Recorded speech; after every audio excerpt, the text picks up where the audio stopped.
देखिए, in last lecture, in previous lecture we had discussed conflict perspective. ठीक है, conflict perspective क्या है? इसमें हमने देखा था कि कॉन्फ्लिक्ट क्यों होता है। सबसे पहली बात यह है कॉन्फ्लिक्ट क्यों अराइज होते हैं। फिर हमने बताया कि मेन जो काज है जो कॉन्फ्लिक्ट है ना, अनइक्वल डिस्ट्रीब्यूशन ऑफ रिसोर्सेज, उसमें पावर भी होगा, स्टेटस भी, unequal distribution of resources, unequal distribution of power, prestige, wealth etcetera, जो भी होगा अनइक्वल डिस्ट्रीब्यूशन जहाँ पे होगा, तो मेनली वहीं पे कॉन्फ्लिक्ट अराइज होता है। जहाँ पे इक्वलिटी होगी तो वहाँ पे, जहाँ पे इक्वलिटी होगी तो वहाँ पे कॉन्फ्लिक्ट होने के कम चांसेस है। जहाँ पे जस्टिस होगा, जहाँ पे इंसाफ होगा, वहाँ पे कॉन्फ्लिक्ट होने का बहुत कम चांसेस होता है। ठीक है, now we will discuss the contribution of Marx in conflict theory. यहाँ पे मैंने थोड़ा सा लिखा है, मगर यू हैव टू अंडरस्टैंड, क्योंकि कॉन्फ्लिक्ट थ्योरी स्टार्ट हो रही है मार्क्स से। कॉन्फ्लिक्ट थ्योरी इसकी कंट्रीब्यूशन से स्टार्ट हो रही है, क्योंकि conflict theory is one of the, is regarded as one of the important contribution of Karl Marx, right. देखिए कार्ल मार्क्स क्या कहता है। कार्ल मार्क्स, जो मैंने आपको बता दिया कि कार्ल मार्क्स कहता है कि we don't have scarcity of resources, या we don't lack resources, we don't lack resources, हमारे पास रिसोर्सेज अवेलेबल है, ठीक है, मगर काफी है जितना इंसान को चाहिए। मगर गड़बड़ कहां पे हो रही है, प्रॉब्लम कहां पे हो रही है, जब हम उनको अनइक्वली डिस्ट्रीब्यूट करते हैं सोसाइटी में। समझा? ठीक है, रिसोर्सेज है हमारे पास, अगर हम उनको इक्वली डिस्ट्रीब्यूट करेंगे to all people, among all people, तो हम बिल्कुल क्या कॉन्फ्लिक्ट अराइज नहीं होगी, हर किसी को अपना हिस्सा पहुंच जाएगा, अपना शेयर पहुंच जाएगा। मगर प्रॉब्लम क्या है? प्रॉब्लम यह है कि हम unequal distribution of power, prestige and wealth करते हैं। हमारी सोसाइटी में रिसोर्सेज है, मगर ये जो रिसोर्सेज है ना, इनको हमने डिस्ट्रीब्यूट किया है, ऐसी सोसाइटी में ये डिस्ट्रीब्यूटेड है कि जहां से हमें इनइक्वालिटी दिखने को मिलती है। ठीक है, unequal distribution of power, prestige and wealth और रिसोर्सेज। ठीक है, इसी बेस पे कॉन्फ्लिक्ट अराइज हो रही है। कार्ल मार्क्स की जो कंट्रीब्यूशन है ना इन द फील्ड ऑफ किसमें, कॉन्फ्लिक्ट थ्योरी में, मगर स्टार्ट यहां से हो रही है कॉन्फ्लिक्ट थ्योरी। कहां से? कार्ल मार्क्स के राइटिंग्स के साथ। कार्ल मार्क्स ने क्या कहा है? कार्ल मार्क्स एक्चुअली ज्यू था, तो ज्यू से वहां पे क्रिश्चियनिटी में आ गया, क्रिश्चियनिटी से वहां पे फिर उसने इस्लाम नहीं, इस्लाम पढ़ा, इसने हिंदुइज्म पढ़ा, मगर हर जगह ये रिलीजन से भागा क्यों? ये रिलीजन से इसलिए भागा कि इसने कहा कि जो हमारे रिलीजन में इनइक्वालिटी, अगर सब लोग इक्वल है, अगर सब लोग ह्यूमन बीइंग है, तो एक गरीब क्यों है, दूसरा अमीर क्यों है? एक को खाने को क्यों मिल रही चीजें, 10 चीजें, एक को नहीं मिल रही है? तो इसकी वजह से why there is unequal distribution of power, prestige and wealth. अगर सब लोग ह्यूमन बीइंग है, सब लोग इक्वल है, तो ऊपर वाले ने ये चीज क्यों बनाया है? फिर इसने देखा कि कोई रिलीजन ऐसा है जिसमें ये इनइक्वालिटीज नहीं है। फिर उसने हिंदुइज्म, इस्लाम, जब इस्लाम में भी देखा अमीरी और गरीबी, तो इसने बताया कि नहीं, ये भी मैं एक्सेप्ट करने के लिए तैयार नहीं। फिर उसने चुना atheism. Atheism mean there is no God, there is no religion, there is no religion. मैं नहीं कहता हूं, ये कार्ल मार्क्स कहता है। ठीक है, कार्ल मार्क्स ने चूज किया एथिज्म। ठीक है, तो लास्ट में उसने कहा कि सबसे सुप्रीम जो है ना वो ह्यूमन बीइंग है, मेरा रिलीजन ह्यूमैनिटी है, मेरा रिलीजन ह्यूमनिज्म है। ठीक है, ये एक पॉइंट था।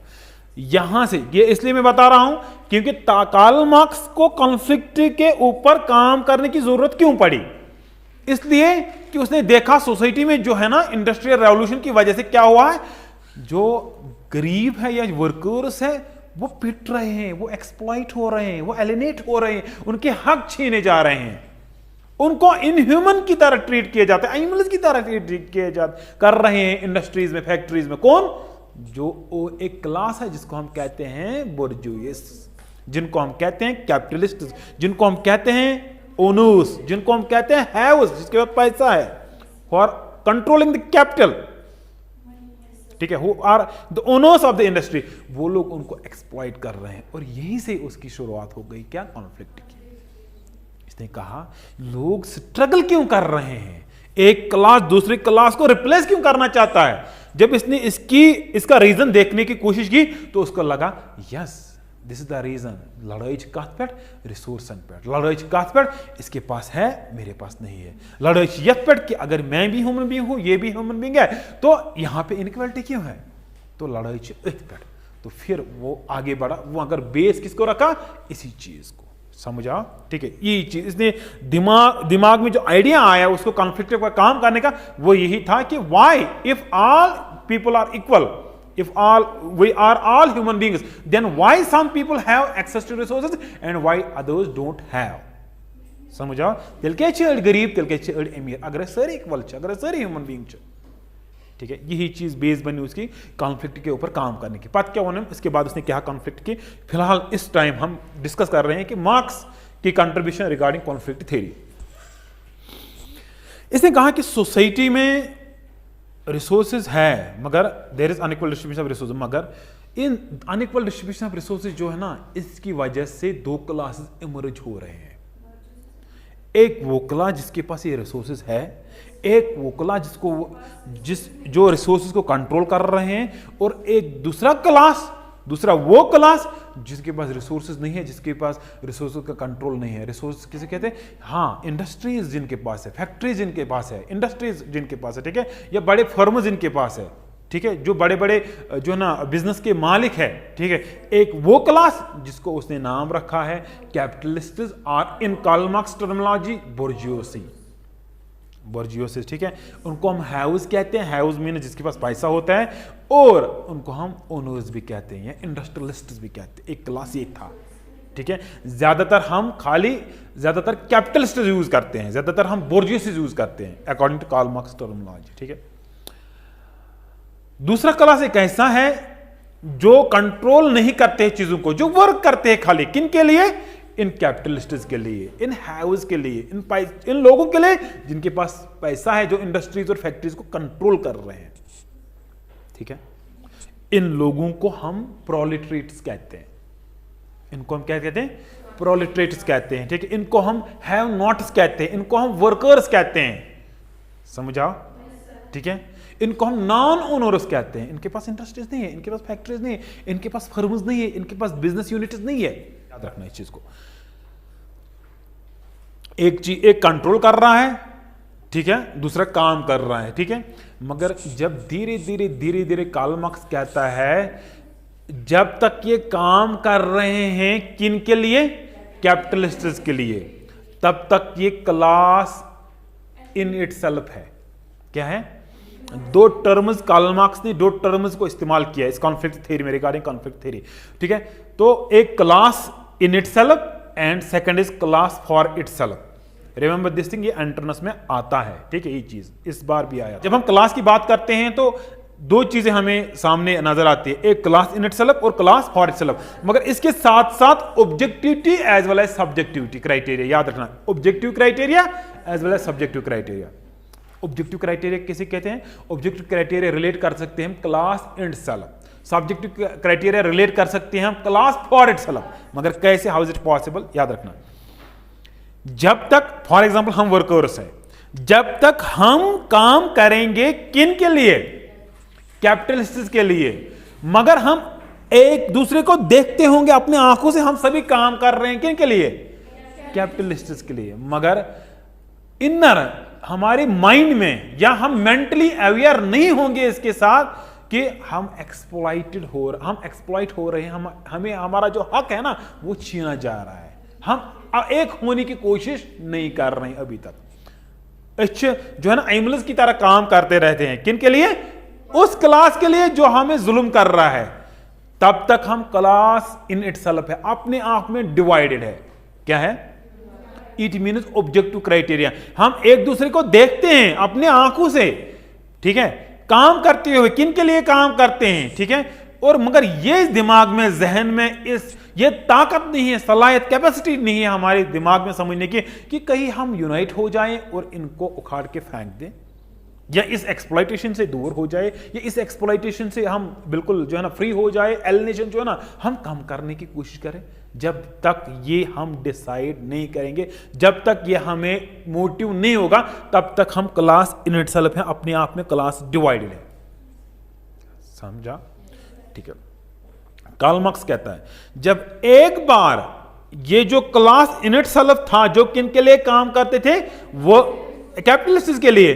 अगर एक बार उनकी जहन में जब धीरे धीरे ये यूनाइट होना शुरू करेंगे, मगर उनके जहन में सब्जेक्टिवली वो अवेयर होंगे। सब्जेक्टिवली मीन्स जहन में उनके ये होगा हम सारे एक है, हम सारे लोगों का जो मोटिव है ना वो एक है। किस चीज के लिए काम करते हैं हम? बिल्कुल ताकि इन लोगों की एक्सप्लॉइटेशन और एलिनेशन से फ्री हो जाए, उसके लिए हम काम करने लगेंगे। जब ये क्लास इन इटसेल्फ से लेके अपने लिए काम करने की कोशिश करेंगे या एलिनेशन और जो एक्सप्लॉइटेशन है ना उससे फ्री होने की कोशिश करेंगे। कैसे? जब सब लोगों को जहन में पता होगा, मेंटली ये अवेयर होंगे, कॉन्शियस होंगे कि हमें क्या करना है और कहां किस टाइम क्या करना है, कैसे करना है। ठीक है, तो उस टाइम जब ये मेंटली अवेयर हो जाते हैं, हम एक है, हम एक चीज के लिए काम, हमें एक चीज के लिए काम करना चाहिए, तो at that time this class becomes the same class becomes class for itself. अब ये अपने लिए काम करने लगते हैं जब उनको ये पता चलता है कि we are being exploited and alienated. ठीक है, जब उस एलिनेशन से निकलना चाहते हैं ये, तो ये तब क्लास फॉर इटसेल्फ बनते हैं। It means subjective. जब हम सब लोग क्या इकट्ठे हो जाएंगे, जहन में एक मोटिव होगा कि हम एलिनेशन और एक्सप्लॉइटेशन से निकलना चाहते हैं। ठीक है, जब हम एलिनेशन और एक्सप्लॉइटेशन से निकलना चाहे और जो स्कीम्स है, जो मैकेनिज्म है वो डेवलप कर लेंगे, कैसे वो हम निकल जाएंगे, तो एट दैट टाइम हम क्लास फॉर इटसेल्फ बनते हैं, अपने लिए क्लास बनते हैं, अपने लिए काम करते हैं।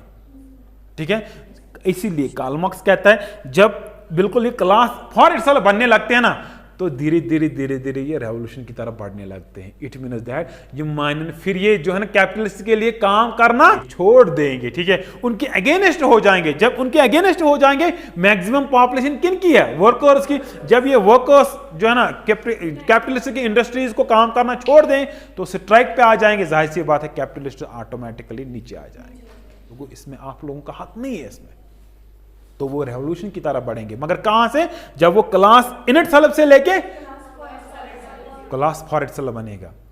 किसी के लिए काम करते थे, अब जब वो खुद अपने लिए काम करने लगेंगे तो वो क्लास फॉर इटसेल्फ बनेगा। मगर ये कैसे पॉसिबल है? किस चीज पे? इसकी बुनियाद क्या है? इसकी जो बुनियाद है वो कॉन्फ्लिक्ट है। मगर कौन सा कॉन्फ्लिक्ट है? Conflict on the basis of resources. इसके पास है, मेरे पास नहीं, इसके पास फैक्ट्री है, मेरे पास नहीं, इसके पास इंडस्ट्री है, मेरे पास नहीं है। मैं काम करता हूं, चीजें मैं बनाता हूं, फायदा ये उठा रहा है ना। पावर, अथॉरिटी, इस बेस पे लड़ाई हुई। ठीक है, तो ये हमको कंट्रोल क्यों करेंगे? काम हम कर रहे हैं, चीजें हम बना रहे हैं और ये हमें कंट्रोल कर रहे हैं, ये हमारे ऊपर अथॉरिटी। ठीक है, तो बिल्कुल इस चीज को तब पॉसिबल बनाएंगे जब ये क्लास इन इटसेल्फ से लेके क्लास फॉर इटसेल्फ बन जाएंगे। समझो, याद थे।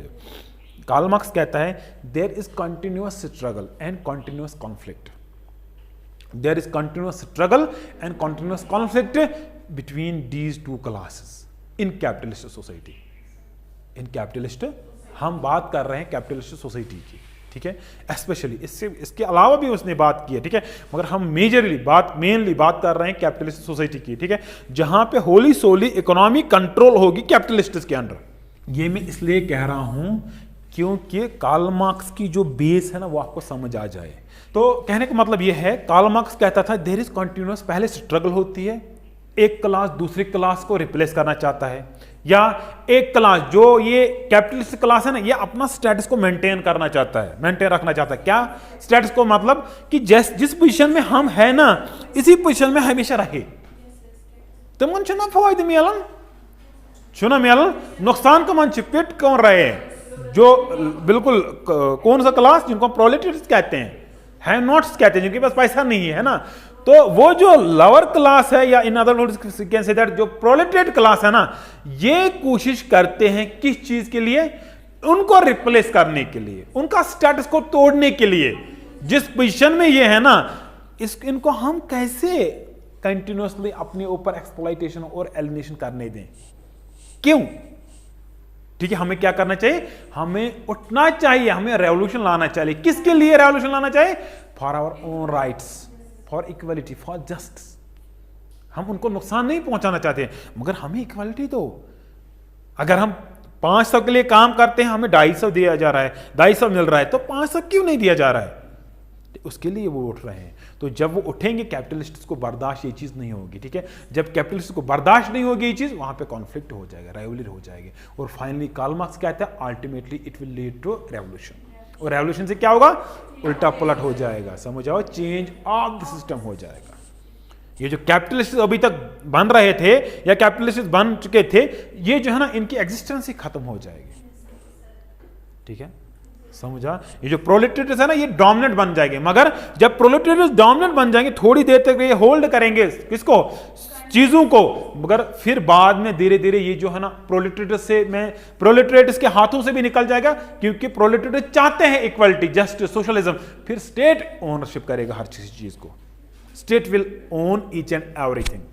अब प्रोलेटेरियट भी नहीं रहेंगे यहां पे, प्रोलेटेरियट क्लास भी नहीं रहेगा यहां पे, क्यों, थोड़ी देर तक ये होल्ड करेंगी चीजों को, मगर फिर धीरे धीरे जो अल्टीमेटली अथॉरिटी चली जाएगी, कार्ल मार्क्स कहता है, वो स्टेट के हाथ में चले जाएगी, जिसको हम कहते हैं सोशलिज्म, जिसको हम कहते हैं सोशलिस्टिक सोसाइटी, समझा। ये कार्ल मार्क्स का कहना था कि कॉन्फ्लिक्ट हो रहा है सोसाइटी में इन ideology, there are differences on the basis of different ideas, on the basis of different ideologies, on the basis of various things, ठीक है, यहां पे कॉन्फ्लिक्ट हो रहा है समाज में, ठीक है।